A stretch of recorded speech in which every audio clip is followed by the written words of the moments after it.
Good evening, everyone. My name is John Hughes, and I'm the music director of Chicago Master Singers. Welcome to Chicago Master Singers University. I'm really glad you're here, and I want to wish each of you a very happy new year. I hope your holiday celebrations have been restorative and that we're looking forward with hope to this new year. Now, whether you have been watching all fall semester or this is your first evening with us, I want to welcome you all to our humble institution here and let you know that you really are part of our community. One of the ways that we kind of foster camaraderie is through the chat window. So on the right-hand side of your screen, you'll see the conversation has already started, people saying hello and checking in with each other. And you are welcome to do that. No need to be a member of CMS if you're watching that. Like I said, you are part of our community. So just make sure you log into YouTube first, and then you'll be able to post and join the conversation. You can even ask me a question. I just ask that you start your comment for me with 3 or 4 question marks in a row so I can quickly identify what's intended for me. And then I'll be able to put it up on the screen, and I'll try my best to answer it as we go through the evening. And I love seeing the likes coming through already. Thank you very much. All right, so tonight is actually the first of 4 sessions called Inside the Score. And if you go to chicagomastersingers.org and click on CMS University, you can see the whole course schedule for this spring semester.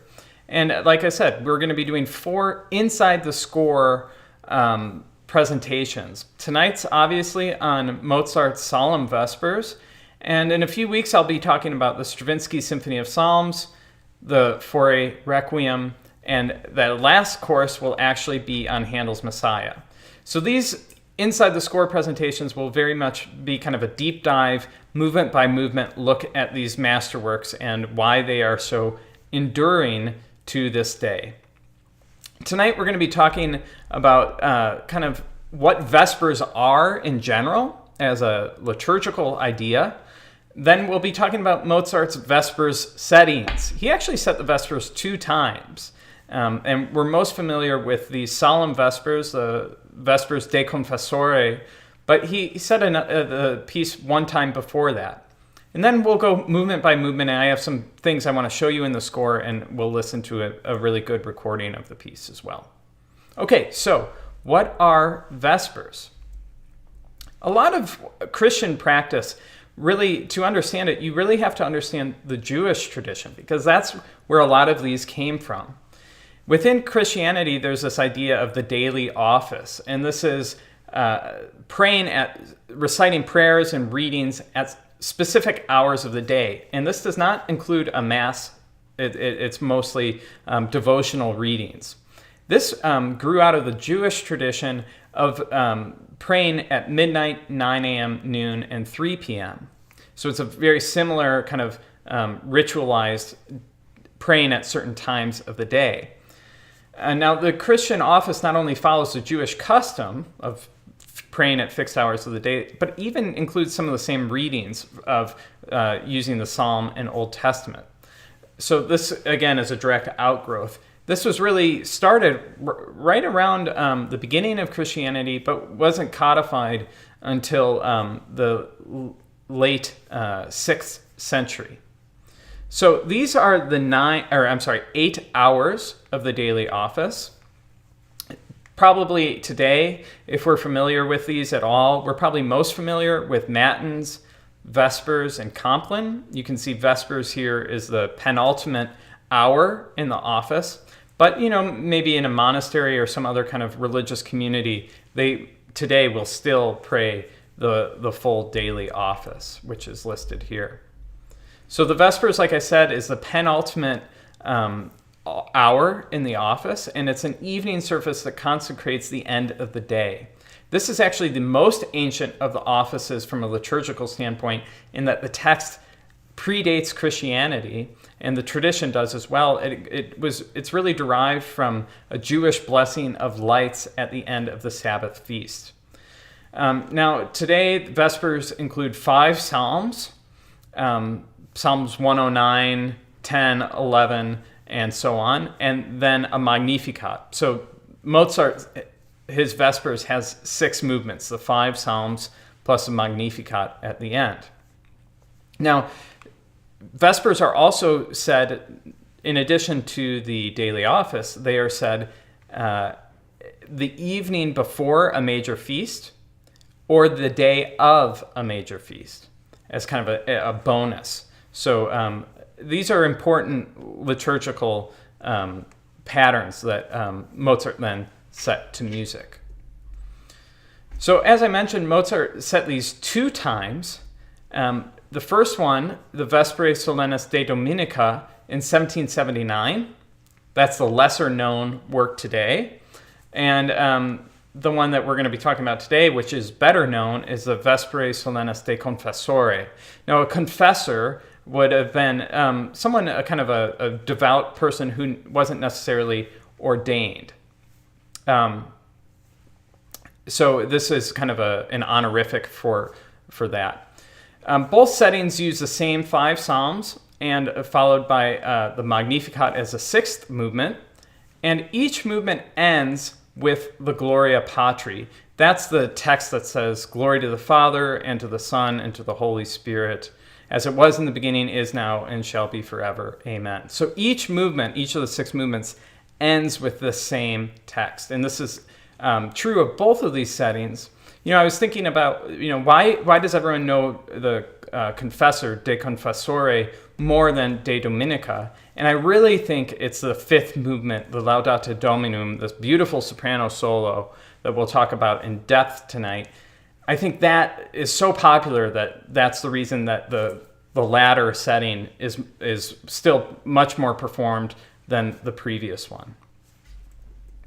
So one thing to understand about Mozart's Vespers is that it's very much influenced by his time in Salzburg, where he was born and where he worked several times throughout his career. And this was really underneath the patronage of the gentleman pictured here, Archbishop Colloredo. Now, Archbishop Colloredo was a patron, right? He was paying the bills. So his musical preferences very much dictated the works that were written for him. And he was very opinionated. Now, the 2 big things that we see in Salzburg classical era pieces is a strict limitation on instrumentation. So let me show you the score here. This is the first movement of the Mozart Solemn Vespers. And I'll just go down the line. We have 2 trumpets, 2 timpani, and then we have 3 trombones, violin 1, violin 2, the choir, soprano, alto, tenor, bass, and then the continuo group. So violin, bassoon, bass, and organ.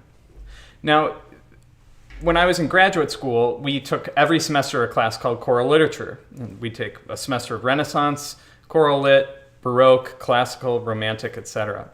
And on these were my favorite classes. On the final, we would have listening exams, drop the needle, and then we'd have score identification. And the score identification portion was not of pieces that we studied. It was rather pieces that we did not study and that our professor could assume we didn't know.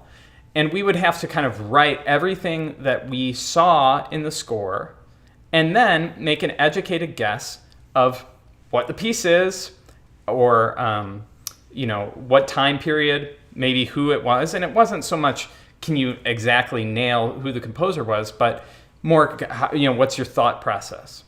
So lucky for you, we're not doing that tonight, but let's just look at the score, what we might see. So obviously the composer and title wouldn't be on this score, and all my markings wouldn't either. But one thing that I would notice right away is that we don't have violas, right? So we have violin 1, violin 2, with no viola. So that is an immediate red flag for me that this is a Salzburg piece. That was very typical. As was the same idea of 3 trombones. That was something else that Colloredo really enjoyed. I would also, if this was an exam, notice that this is in Latin, but it isn't the mass text, right? This is different text. This is a psalm. So that then would lead me away from saying that this is a Mozart or early Mozart mass or something to this is some other kind of religious work from the Salzburg era. So that's the first thing to realize about the limitations on instrumentation. That is a direct outgrowth of Colorado.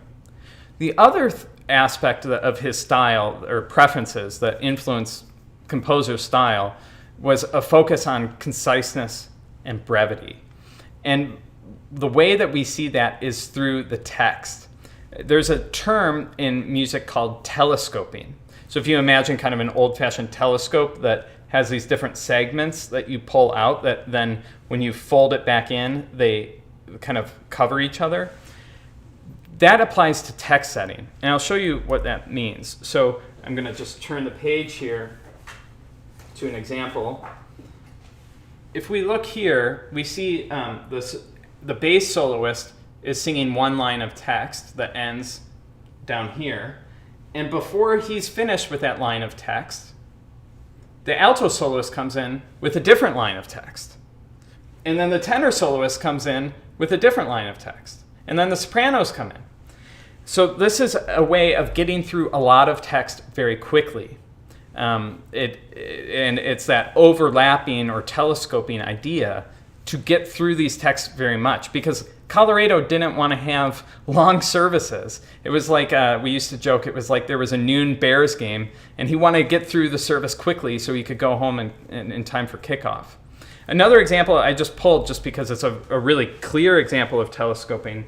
This is actually from the Haydn Missa Brevis Johanna de Deo, which is the Little Organ Mass. This is another kind of Salzburg era piece. And you'll notice here, this is the Gloria movement, which is in a mass setting, the Gloria and the Credo are the longest movements, right? So how does he get through this text very quickly? Well, first of all, the Gloria in excelsis Deo would have been sung by the priest as a incipit, and then everyone comes in and they're all singing different words at the same time. It doesn't matter almost whether you can understand what those words are, as long as they were all said, it counted, right? So this idea of conciseness or brevity is another huge marker for the Salzburg classical era. So we see this in these Vesper settings. And those of you who have sung them before know there's a lot of kind of unfamiliar Latin in these. And a lot of learning these pieces, the Vespers, is just getting the Latin in your mouth because it is kind of tricky. Okay, let's go on to talk a little bit more about Mozart actually writing these pieces. So he took very similar approaches, right? He wrote one and then the other one right afterwards, 1779, 1780. So very similar approach to both, although one scholar I read this week said that he kind of took maybe a little bit more artistic license in this latter one, the De Confessore. Now, we know that Mozart was very proud of these pieces because a few years after he wrote them in 1783, he wrote to his father here from Vienna, asking Leopold, his father, who was also a consummate musician, to mail him the scores and parts to these pieces because he wanted to show them off to his new patron, Baron von Swieten. This is significant, right? Because we now know that Mozart then thought very highly of these pieces. And when a composer does that, right, a lot of composers burn their music or make sure the copies get collected and destroyed. We can then understand that this, in his view, was one of his premier pieces, at least at the time that he wrote the letter. So that gives us kind of an interesting insight into how he thought about these works. So let's kind of go movement by movement through these. And what we're going to do is I'm going to talk a little bit about each movement, and then we'll listen to a movement and go on. And throughout, I'll kind of check the chat to see what questions are being asked. So the movements here, the first five, like I mentioned here, are all psalm settings, followed by a Magnificat as the sixth and final movement. So the Dixit, the first movement, is kind of quintessential Mozart. And just for full transparency, if you see a little star at the end of a bullet point, that means I'm going to show you something in the score. So first movement, quintessential Mozart. It's playful, it's light, it's effervescent, it's quick. There's a lot of just kind of, it just feels the way that Mozart should feel. But one of the things that I really want to emphasize tonight is, even though it sounds just so kind of effortless, like we've talked about last semester, that is the art that hides the art, right? He has so much going on at a molecular level, both moving through different tonal centers, different articulations, rhythmic devices, and he does all these kind of very complex music theory type things, but makes it sound so buoyant and just elegant and easy. But of course, those of us who've done enough Mozart know easy is not a word I associate with Mozart ever. So one of the kind of craftsmanship things that he does is kind of a sensitive text setting. So let me show you what that means here. Get rid of hiding temporarily. And let's go to the sensitive text setting, which is, and by that, what I mean is that he is very careful to kind of capture the text setting well. So here I'm looking at this, tu sacerdos in eternum, right? So he's very careful, and he's writing these phrases that align the strong syllables with the strong musical beat. Even though this piece is quick and nimble and has lots of excitement, he does some rhythmic things to even heighten it. And by that, I'm looking at this hemiola here, which is a hemiola is when we're in a triple meter, 1, 2, 3, 1, 2, 3, and he kind of he misaccentuates it so it temporarily feels like it's in 2. So it's, instead of 1, 2, 3, 1, 2, 3, he goes 1, 2, 3, 2. So it feels like you temporarily go to 2. So let me show you what that would feel like here. It would be D, E, Re, Su, Re, Jes, right? So he kind of does this to create this excitement in the piece and this drive to the cadence. The reason he does this, I think, is to grab the listener's attention, because there's some very important text at the bottom of this. Here, I know it might be small because it's a full score, but it says, Judicabit in nationibus. So he will judge all the nations, or lay judgment in the nations. And I think he sets this up by doing this hemiola here to grab your attention, to make you pay attention to what's going on. The strings then, right? They kind of signal something's important here. And then at the bottom of the page on this word for judgment, he goes to a unison, Yudi, and then we get this fully diminished C-sharp chord, kabid. That's a pretty scary chord, right? And he does that on the word for judgment. And I think, Mozart was clever. He was a consummate dramaticist. He loved opera. And I think he is, even though there are so many lines of text in these psalms, every once in a while he'll pick out one and really highlight it in terms of, pay attention. One day he will come to judge all the nations, right? And he does that through going to that hemiola, grabbing your attention, the quick ascending strings, I'll show you it, hemiola, quick ascending strings, and then unison for the first two measures, U, D, and then we get this fully diminished ka, right? So that's a big, scary moment to capture the text. And you know that Mozart did that on purpose. That's not a fluke. So he, from time to time, even though it's all just going along and sounds beautiful, he'll pick out a line and really elevate it musically. The other thing, I won't bore you with a harmonic analysis of the piece, but I do a harmonic analysis of basically every piece I conduct, unless it's not tonal. And it's amazing to me how rapidly he moves and changes keys and is doing all these crazy. There was a German augmented sixth chord at the bottom of that page. He does all these crazy things, but it never sounds complex, right? It's just, that is his genius, is that he's able to make these very theoretical things sound so pleasing. And that's why he's still performed so much today. All right, let's listen to this first movement of the Mozart Solemn Vespers, Dixit.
I love it. It sounds so good. It's hard to be in a bad mood, even if you're being judged when you're singing Mozart.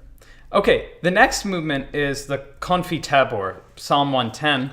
This is a psalm of praise, and it is very similar. These first three movements are all kind of a similar aesthetic, especially compared to the fourth and fifth movements. So this second movement, Confitabor, is Similarly, quintessential Mozart, it's a psalm of praise, but it begins maybe with a little bit more of a homophonic statement. That means everyone's kind of doing the same thing at the same time. So we see everyone's saying the same words, same rhythm at the same time. So that is maybe a little bit different than the beginning of the previous movement. And one of the things that Mozart does so well is kind of juxtapose a vertical and a legato articulation. So at the beginning of this movement here, we see a very kind of, after this homophonic statement, we see very kind of clipped and vertical articulations. So the sopranos, for example, in toto corde, very brushed, leggero style. So very vertical. But just a page later, then, we get these very legato, manet, manet, manet in saecula saeculi. Right, so this very beautiful linear thing, even if it's 3 notes. And so what that does is provides the music with texture. It no longer feels two-dimensional of it's all clipped and short or all legato. It's both. And it's like a bas relief that some things are coming out of the texture at different times. And it really enlivens the music. There's also Mozart, we heard it in the first movement, but in the second movement, we really see that the soloists, the 4 soloists, function as a way to get through the text quickly. Some of these psalms are very long. They have a lot of text. And so what Mozart does is to provide variety, he uses a soloist to quickly get through text. Again, this shows the colorato influence. So let me show you an example of that here. We have kind of here kind of a recapitulation of the beginning of this unison Sanctum et terribile nomen haus, right? And then the soprano soloist comes in, gives a line of text, very short, right? 2 measures. The choir then, the lower voices, alto, tenor, bass, kind of comment on what she sings. And then we quickly go through a bunch of other texts. In just a page, we have the soprano. Before the soprano line's done, the alto comes in, then the tenor, and then the bass, right? So again, an example of telescoping to get through this text very, very quickly. And I think no one wants it to drag on, right? But this is in contrast to something like the B minor Mass of Bach, where he takes the credo part and divides it into many, many movements and explores one line of that creed, the Nicene Creed. He'll explore it for 5 or 6 minutes in a single movement. Here, Mozart's not doing that, right? He's getting through as much text as quickly as possible to keep this short. I believe the total, performance of this is 25 minutes, which is pretty remarkable when you look at all the text of these psalms. So let's listen to this one, the Confitabor.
It's just so gracious. I love it. I love it. Okay, the third movement is continues in this style, and I promise the fourth and fifth movement are completely different. So the third movement, Beatus Vir, Psalm 111. Again, the soloist function to move through text very rapidly, which is important in keeping this brief. The main motivic material is derived from a seventh interval, which, is kind of unusual. This seventh, this kind of interval, we often think of as dissonant, maybe kind of modern sounding. You might think of someone like Leonard Bernstein, who kind of popularized dissonant intervals as being melodious. So West Side Story, there's a place for us, right? Or Maria. So he kind of took those dissonant intervals and made them beautiful. Mozart does that here in this piece. So he was kind of 200 years before Bernstein. And we see it kind of at this kind of outlining or arpeggiating this dominant chord. So we have potens in terra, po pa pa pa pa pa. Right, so we have this happening throughout, and it really kind of, every once in a while, Mozart just is kind of too clever for his own good. You could hear it even at the end of that previous movement in the Amen, when all of a sudden there's this fermata on the violins, and then they complete it, right? He's just kind of clever and almost a smart aleck at times. So he's kind of doing that here too, like, let me show you how I can make this dissonant interval kind of sing in my voice. There's also a really good example of text painting in this movement. And let me show you. So this movement talks about, again, a little bit of judgment. And it says here at the top of the page, until he looks down upon his enemies, he disperses, he gives to the poor. And so when the soprano and alto soloists are actually singing about him looking down in judgment. And notice that here they're in parallel 6 descending, right? So this is showing God looking down at the earth. Suos, right? So that's that descending, looking down. And it is kind of these pleasing sixths. But then the basses in the choir interrupt the soloist. Dispersit.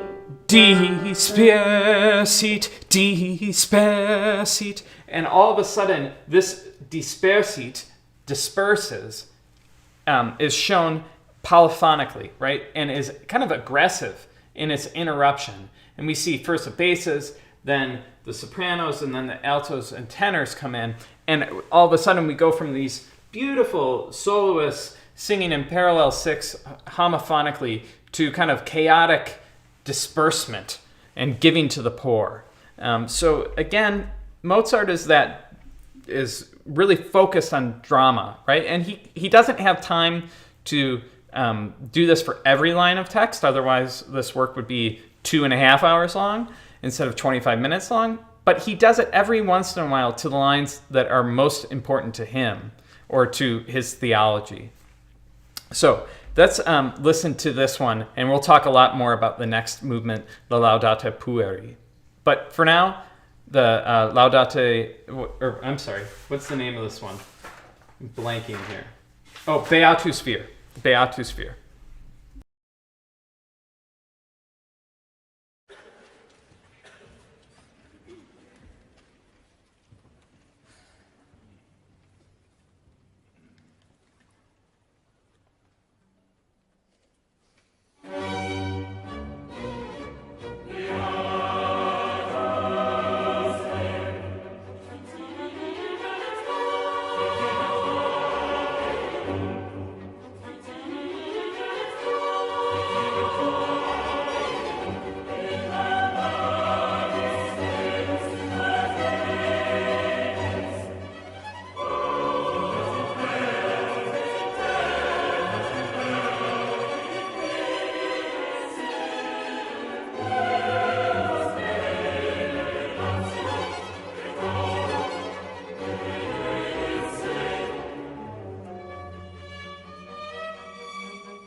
The fourth movement, the Laudate Pueri, is a setting of Psalm 112, and I'll be honest with you, this one is it's very much different than everything else in this movement.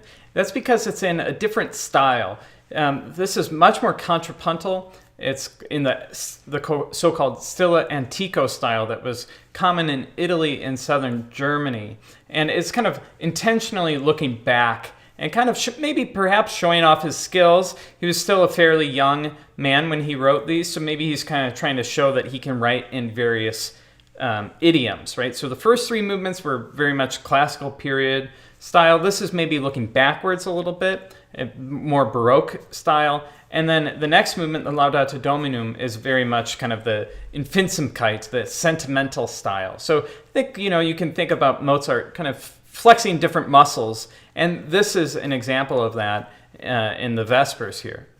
It's a very odd setting of the text and music. The text is very joyful and celebratory, praise the Lord, again, very praise-focused, and he sets it with this very kind of ominous fugal theme, Laudate Pueri Dominum, right? And we talked about that. That's very similar to, in the fall, we talked about this being so similar to the fugue at the beginning and end of Mozart's Requiem, right? This is kind of a stock figure. But it's kind of an unusual theme for a psalm of praise in Vespers, whereas it totally fits the beginning and end of a Requiem. So it's a little bit unusual, and I don't quite know how to balance those two in my own mind yet.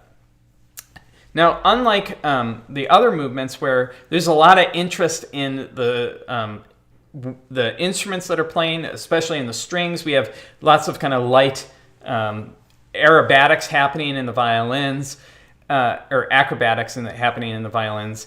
Here, the instruments are playing what's called colla parte, which means that they are playing almost exactly what the choir is singing. So here, the basses sing. There's also no soloists in this movement, so it's just chorus. Again, making this movement different than the other ones. So here, the basses come in. They're doubled by the cello, bassoon, bass, and organ, and bass trombone. And then when the tenors come in, the violins and the violins split and take the tenor line with the tenor trombone, and so on. So they're playing almost exactly what the choir is singing. So it's colla parte, it's doubling what's going on. Now, Mozart does break that from time to time to provide a little bit more interest, so it's not just a real reduction of what's going on, but it's not nearly as kind of balanced between the forces as some of these other movements were. Now, this is, as Lisa is pointing out, there is a fugue going on in here, and it's not the strictest fugue. He kind of takes some liberties with how the fugue is structured. One of those is that he starts with this subject, which I already played for you, Laudate Pueri Dominum, right? And then the tenors come in and sing a version of that subject. And this then would be the counter subject happening in the basses. But Mozart very quickly, just a couple pages in, changes to a different counter subject. And all of a sudden we get these beep, beep, beep, beep, beep, beep, beep, beep. Beep, beep, beep, beep, beep, beep, beep, beep, and then the altos, beep, beep, beep, beep, beep, beep, beep, beep, beep, beep, beep. And so he changes the kind of the counter subject very quickly. He kind of abandons his first one, which is interesting. But Mozart, I actually like his second counter subject a little bit better. But I'm just pointing out he doesn't kind of write a real strict fugue here. He does use one fugal technique called a stretto later on in the movement here, and that is when if a fugue is going along where every entrance is coming in, or each successive voice is coming in, maybe every 4 measures, so the basses start, 4 measures later the tenors start, then the altos, and then the sopranos. That's kind of the time interval, is what we would call it, is 4 measures, right, between the entrances. What happens at a stretto is when he condenses it and makes it happen faster. It's kind of a similar effect musically as that hemiola we talked about in the first one, where he's changing it to make it more exciting. He's set you up with one pattern, and now he's breaking the pattern to get your attention. So here, the stretto happens at measure 81. So here's a cadence. Now we think, okay, the sopranos or altos are going to come in. The altos have the subject here. Maybe they'll come in and someone else. But here he overlaps the soprano and alto. And then one measure, the tenors, and then one measure later, the basses. So again, as we're getting to the conclusion of this movement, he's changing it and making it more exciting to elevate, you guessed it, the drama of the piece. So here's the scariest sounding psalm of praise that I can think of. And then we'll listen to something completely different in the fifth movement.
It's very exciting, right? And it sounds great. Don't know if it matches the text all that well, but maybe he's trying to appear kind of convey a sense of reverence and that the kind of a complexity to praise instead of just always the up effervescent style. Now, the fifth movement is the reason that this piece is so famous and loved today, the Laudate Dominum. This is a beautiful movement for really the soprano soloist, and the chorus comes in at the Gloria Patri. This, in contrast to the previous movement, the Laudate Pueri, which is kind of that Stile Antico style. This is much more modern, the Stile Moderno, so kind of the height of the classical era. And here we have, again, this infinsum touch, which is kind of a subgenre of the classical era. It means sentimental, right? So this is kind of a very wistful, nostalgic melody. And I think this one really captures the text well in kind of a simple, sincere, kind of unembellished statement of faith. Now, this is different from the Stile Antico in so many ways, and I think this is very close in a way to opera. It's a beautiful melody. It's one of the most singable melodies out there.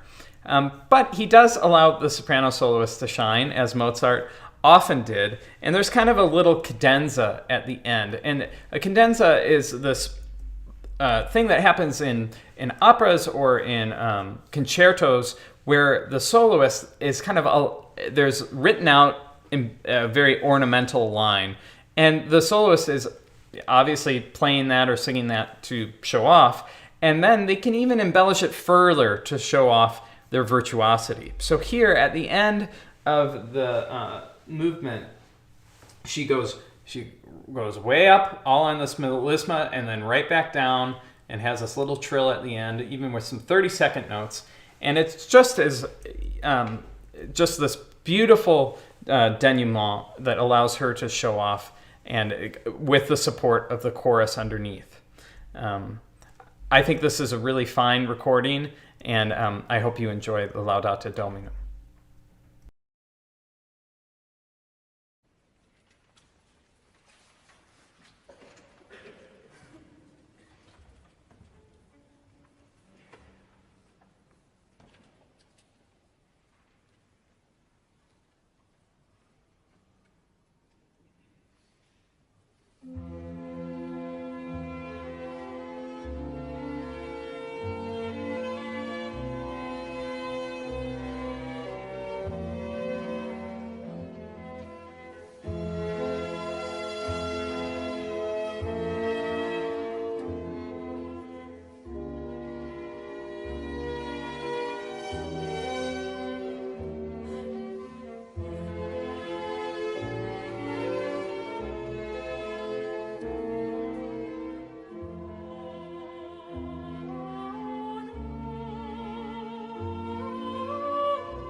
I forgot to mention that the bassoon obbligato is one of my favorite parts of that, and it's maybe was not the easiest to hear in that particular recording, although it did come out every once in a while. But it really is a kind of a duet in a way between the soprano, and every once in a while that bassoon just pops out, and it's really beautiful.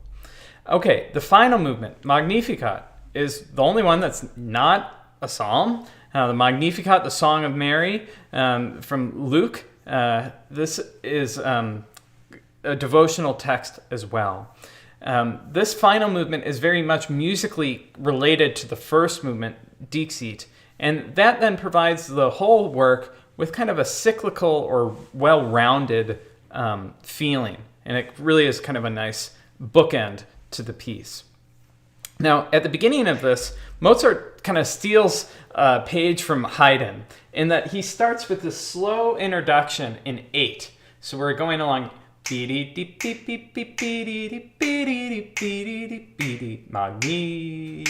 Magni, right? So we're counting eighth notes here. We do that for a few measures, and then all of a sudden we're going to go into 4 at the allegro. So here we have do, mi, nu, fermata, 3, 4. So it's all of a sudden he starts very stately and grand, and he can only do it for so long. And then it goes into this light, effervescent Mozart that we know and love.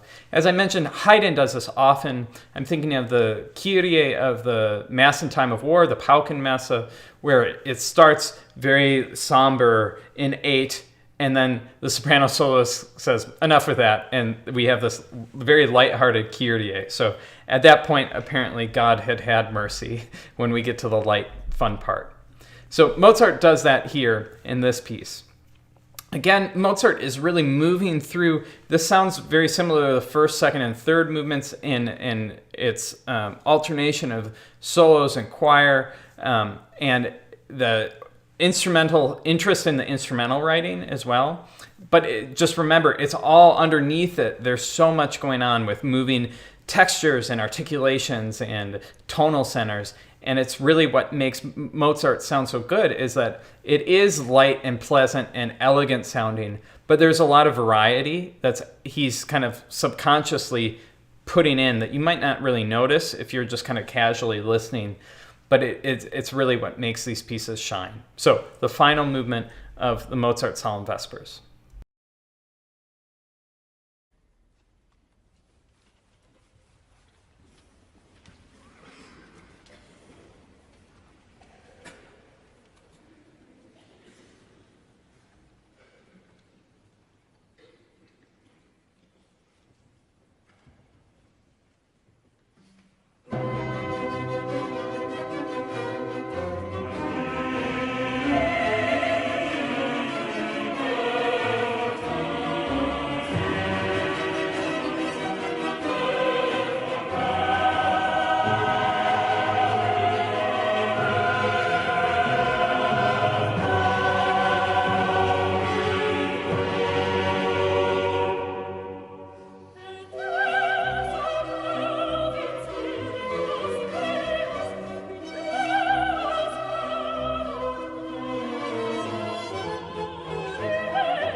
Sorry about the delay there. I just wanted to, I saw a question in the chat about what group that was, and it was the Kantorei Stuttgart, so southern Germany. I believe that is not their permanent conductor anymore. I forget his name, but he's recently made a kind of a splash. He has a new recording of some of the Bach motets, which are really some of the hardest pieces in choral literature, and he's really becoming a well-known young choral director. So I apologize for not having that information, but yeah, I just found this online. I can put this, make this playlist public that I'm using, so you'll be able to find it on our channel if you are interested in listening to this recording again. Again, I think this is a really fine performance with a lot of kind of capturing the style, but still being very emotional too. So I hope you enjoyed it. I did want to share just some resources if you're interested in reading a little bit more about Mozart. Because his Vespers is a fairly short work, there's not like a book specifically about these works.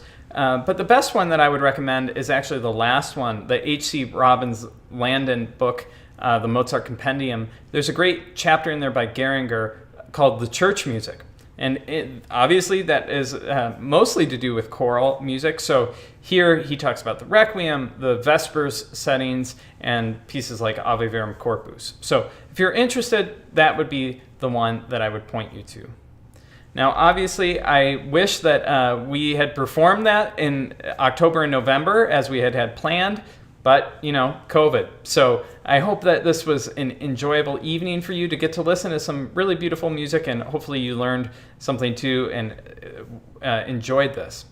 I want to invite you to come back next week, same time, same place, for a presentation on spirituals, how they developed and have transformed and evolved.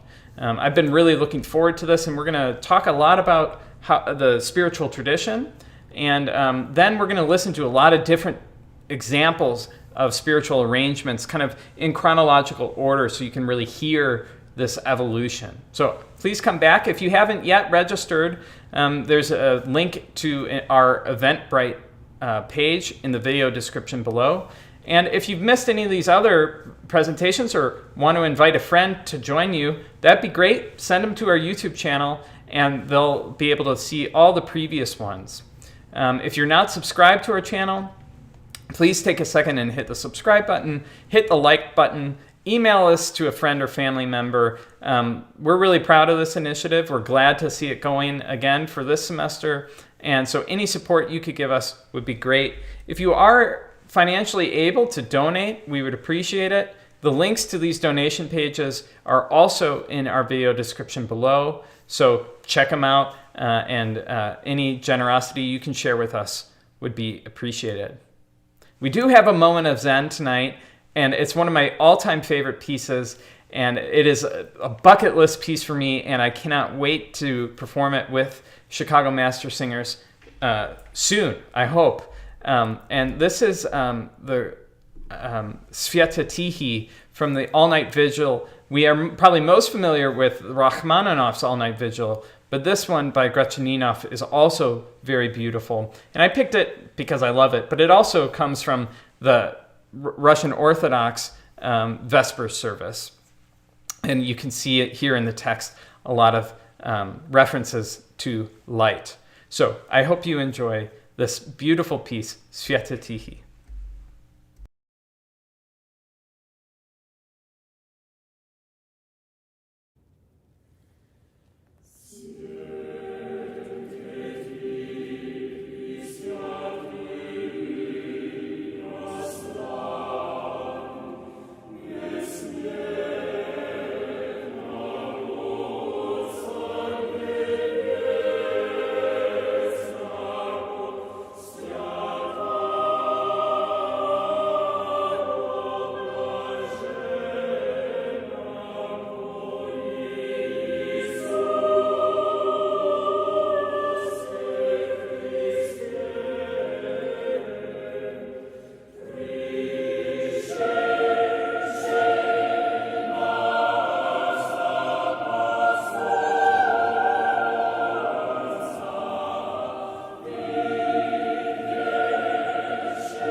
Thank you, everyone. I hope you're doing well, and I hope to see you next week for another session of CMS University.